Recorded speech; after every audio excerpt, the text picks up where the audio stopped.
Hey guys, Wade with Check Spreader Hunting. We are back. We are officially back at it. We're going to be putting out videos every week again, sometimes more, but never less. We're going to keep going like this until we can't no more. We took a little hiatus there for a little bit because a lot of stuff just happened. I mean, we had the wreck that kind of took the wind out of our sails, and then COVID happened.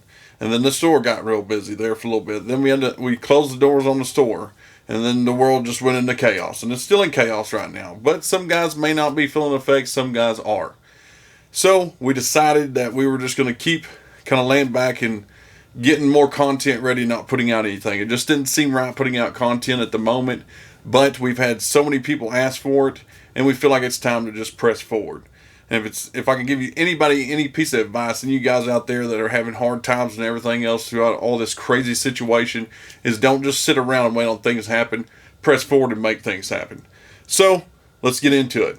First, I want to let you guys know that Texas Long Range Hunting YouTube is up, and we will be putting out videos on it very soon.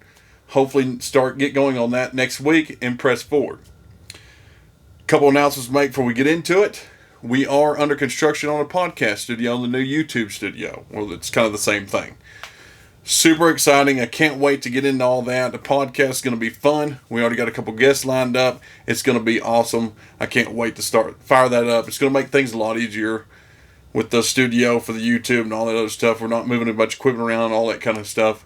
Go to one place, get it all done. Be looking for that. We're still hoping right there around October, November is when that's going to fire up. But we'll just have to see because it's still in the process of being built. So, let's get to it. Right then, when COVID fired up, I sent off a rifle to be rebarreled for a new fox gun project.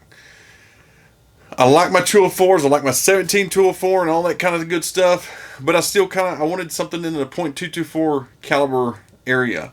And at first I was going to buy a Remington ADL, I believe. You can still get them in 24-inch barrel and 1 in 12 twist, I believe. Maybe 14. I don't exactly remember. Because I want to shoot a 35 grain NTX at around 4,000 feet per second.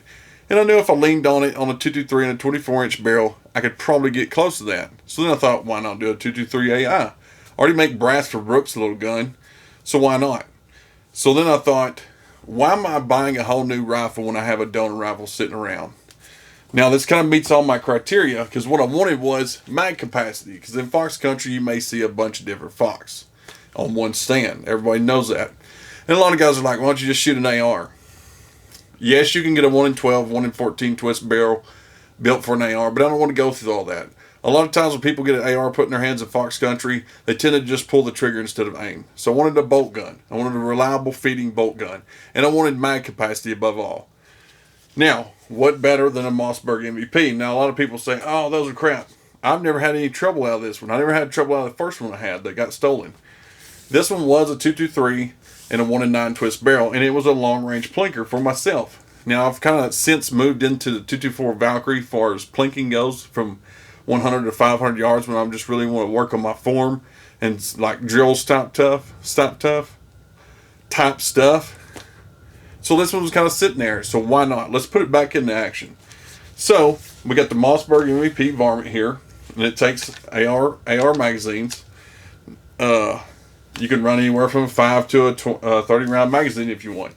Now I don't really care about weight because this is going to stay in the rack. We never go to fox country during the day, so weight really isn't an issue for me. Now this thing isn't super heavy, but it's a little bit heavier. So we took off the 20 MOA base. We went back with flat bases. And we went with a Swaro Z6i 2.5 to 15 and has illuminated dot in the center. Perfect for those quick acquisition shots in fox country that you often occur. We installed a Arca rail on the forearm here. And it's got a Timney trigger. It's always been in there. And we went with a 24-inch 1 in 14 twist barrel. And like I said, I don't know if I mentioned or not, but Wildcat Gunworks out of Abilene spun this barrel out for us. And we're super thankful for that. Good people over there. It's a good shooting rifle.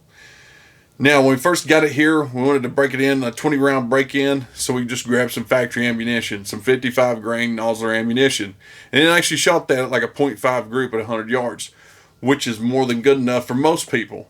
Now, that's not what we were intending on running in this rifle, but that's awesome to know that I could grab that ammunition and go hunting with it.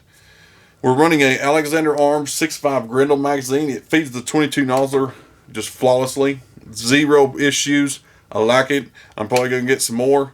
Probably try to find some longer ones if I can. I don't know. Now, when we started load development, I didn't want to spend a lot of time on it because I wanted to load up 100 rounds and then put those through the gun slowly and clean it about every 20 rounds. So we can kind of do a nice barrel break-in procedure. So I just grabbed my projectiles, which is a 35 grain NTX, some H4895 powder, and just did a quick look through the books right quick on something similar. And I kind of knew, already had an idea where I wanted to start. We did some velocity tests. We got it up to 4K and then just loaded a bunch. Now it's shooting a .3 currently at 100 yards. That's good enough for a barrel break-in. So we're going to continue to break in the barrel. Once we get to 100 rounds, we'll go back and do an extensive load development.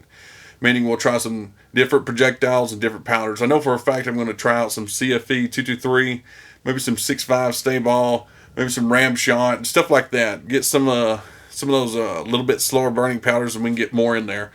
Currently, right now, we're at basically, we're not compressed low, but we're pretty close to it. We're right there at the 4K mark, which is more than good enough. That's exactly what we wanted, to get to 4K rather easily.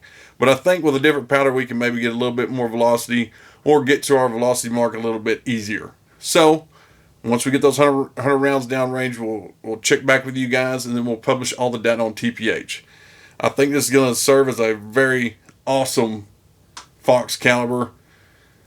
I don't have to fire form brass and all that stuff. I could buy a new brass if I want to very easily. I don't see what's not to like about that. So stay tuned. We'll see you guys next time.